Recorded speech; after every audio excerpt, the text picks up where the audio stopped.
Hi everyone, welcome to Movies and Shakers review time. It's a pretty early morning for me here. I watched a movie last night called Road Killers, so I thought I'd review that for you. Road Killers is a movie that I've never heard of before. Came out in 1994 and it has a pretty impressive cast.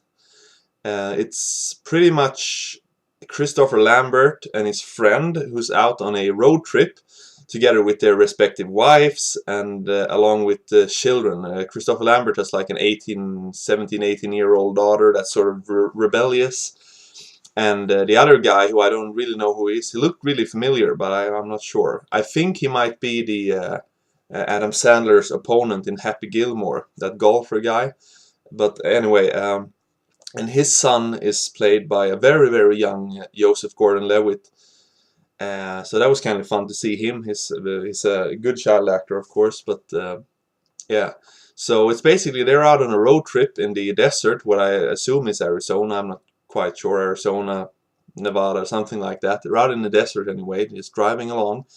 And well, once they stop to do something, Joseph Gordon-Levitt sort of runs out in the middle of the road and starts playing with something in the middle of the road, and then like a big, I think it was an Eldorado, a big car just flashes by and just nearly misses Joseph Gordon-Levitt by an inch, and his father gets all upset, like, "Oh, who did that, son of a bitch?"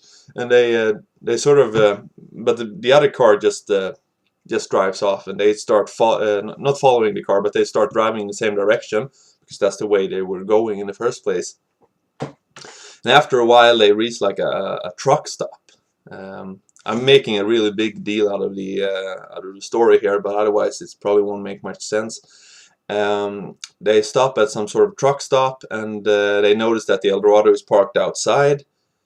They see that the guys driving the Eldorado is inside the truck stop cafeteria, so they start striking up a conversation.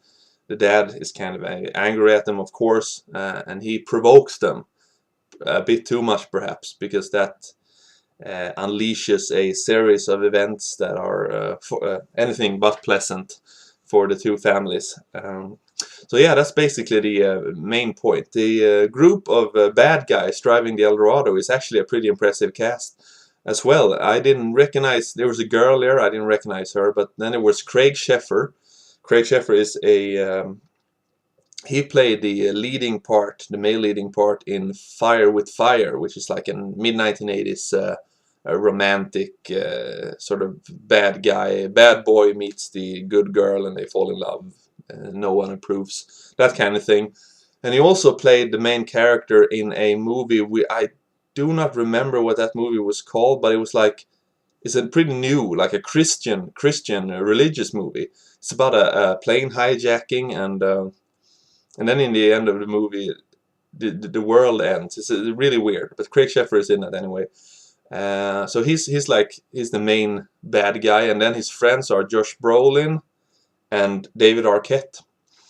And this is of course a very young David Arquette, and Josh Brolin, I guess, is mid-career because he has done some 80s stuff as well. So they put on a very good job. Especially Craig Sheffer impressed me by showing I thought he was just supposed to be like a good-looking guy in the 80s, and he was picked more because of the fact that he looks good rather than his talented actor. But he did a very good job as like a real psychotic guy here. One complaint I have about the movie is that the character development is weird at times. Christopher Lambert is like a really he's afraid of conflicts.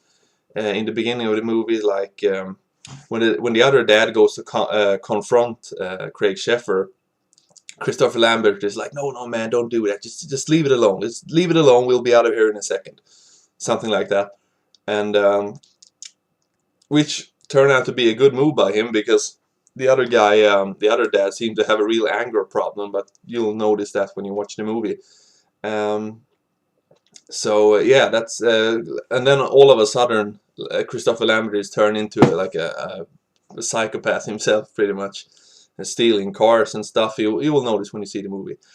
Anyway, so yeah, that was perhaps the character development wasn't all that good. David Arquette plays like I guess mentally challenged guy, which he does every now and then, I suppose.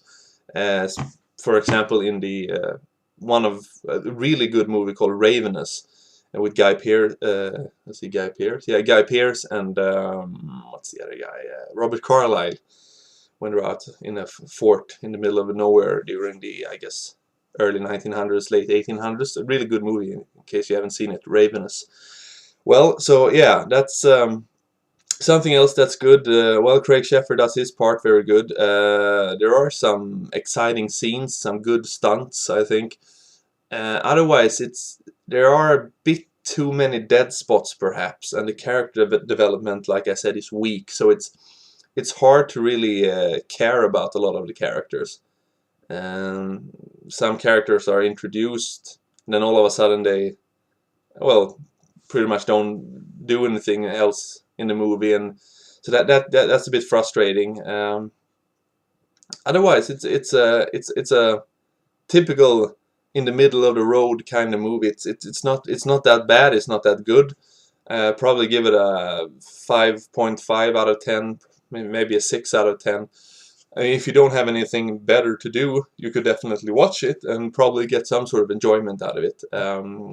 However, perhaps don't watch it and expect like the Hitcher by Rutger Hauer, for example, because it's not that good, and none of the characters are as interesting as Rutger Hauer.